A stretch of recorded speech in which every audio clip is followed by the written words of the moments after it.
Peut-être le plus beau site d'un tournoi, bienvenue à Monte-Carlo. Température idéale, soleil éclatant au bord de la mer Méditerranée, c'est le paradis du tennis. Créé en 1897 et se jouant ici, à Roquebrune-Cap-Martin depuis 1928, c'est LA compétition qui lance réellement début avril chaque année la tournée sur Terre.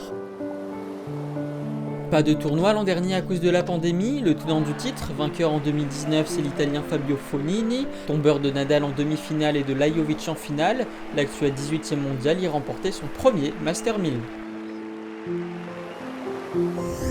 Bonjour à tous, bienvenue pour cette preview du Master 1000 de Monte-Carlo 2021, un de mes tournois préférés personnellement, qui lance réellement le début de la saison sur Terre avec les meilleurs joueurs du monde, une saison qui se déroulera jusqu'à début juin et la fin de Roland Garros.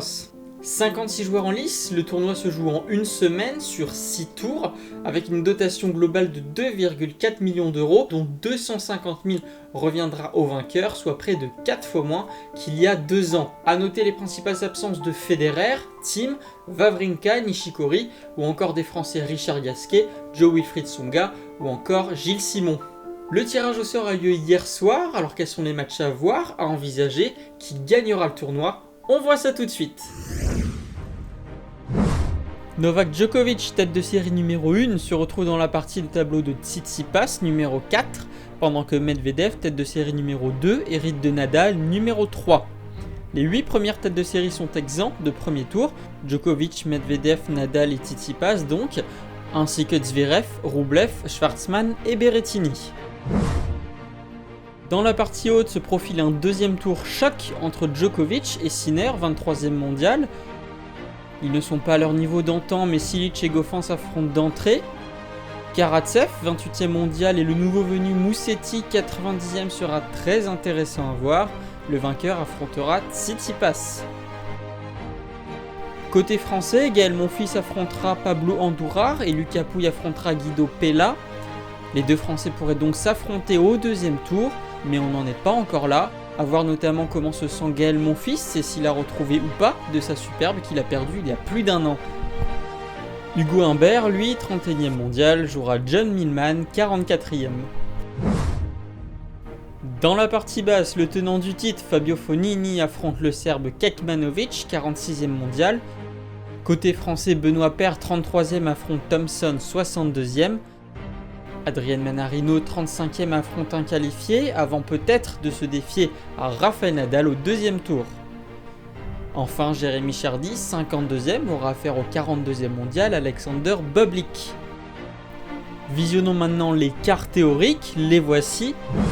Djokovic contre Zverev, Tsitsipas contre Berrettini pour la partie haute du tableau, Rublev contre Nadal et Schwartzmann contre Medvedev pour la partie basse. Alors qui remportera le Master 1000 de Monte-Carlo? Élément de réponse. Comment ne pas commencer par Rafael Nadal? Un peu comme Roland Garros et sa maison, il y a triomphé 11 fois. La terre est bien évidemment la surface qui lui réussit le mieux, grâce entre autres à sa lenteur qui lui laisse le temps de bien préparer ses coups et de ne pas être débordé, et surtout grâce à ses coups liftés qui gicle plus que jamais au moment du rebond, gênant et faisant reculer ses adversaires. A voir s'il arrive déjà fort et en confiance dès son premier tournoi sur Terre. On rappelle qu'il y a 2 ans, l'Espagnol était loin de son meilleur niveau à Monte-Carlo. En tout cas, s'il a de bonnes sensations, il sera très compliqué à aller chercher, d'autant que le Mallorquin a bénéficié d'un tableau très abordable. Mais de la concurrence il y en a, à commencer bien sûr par le numéro 1 mondial. Novak Djokovic est très fort sur terre également, finaliste l'an dernier à Roland Garros. Après son incroyable début d'année en Australie, il arrivera sûrement très en confiance ici. 2 fois titré sur le rocher monégasque, il est aussi un sérieux candidat au titre. Mais attention quand même, je trouve qu'il a un parcours très compliqué. Un potentiel Yannick Sinner d'entrée, c'est loin d'être un cadeau. Et Zverev et Tsitsipas sont tous les deux dans sa partie de tableau. Côté outsider, on pense à la next-gen. Un Zverev ou un Tsitsipas en forme peuvent faire la différence, surtout en format des 2 sets gagnants qui reste la meilleure occasion pour eux de mettre à mal Nadal et Djokovic, même s'ils sont également capables de le faire maintenant en Grand Chelem. Alors c'est vrai qu'ils ont tous les deux été décevants à Miami la semaine dernière, mais je pense qu'ils avaient une bonne pression d'être dans la peau des favoris en l'absence des cadors actuels.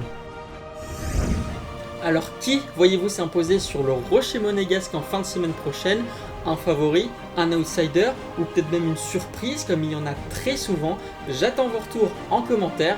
J'espère que cette vidéo preview vous aura plu. Si c'est le cas, n'hésitez pas à la partager, à lâcher un like, à vous abonner à la chaîne si ce n'est pas déjà fait. Moi je vous souhaite un très bon tournoi à tous et je vous donne rendez-vous dans quelques jours pour parler de l'ATP 500 de Barcelone. Je vous dis à très vite, salut!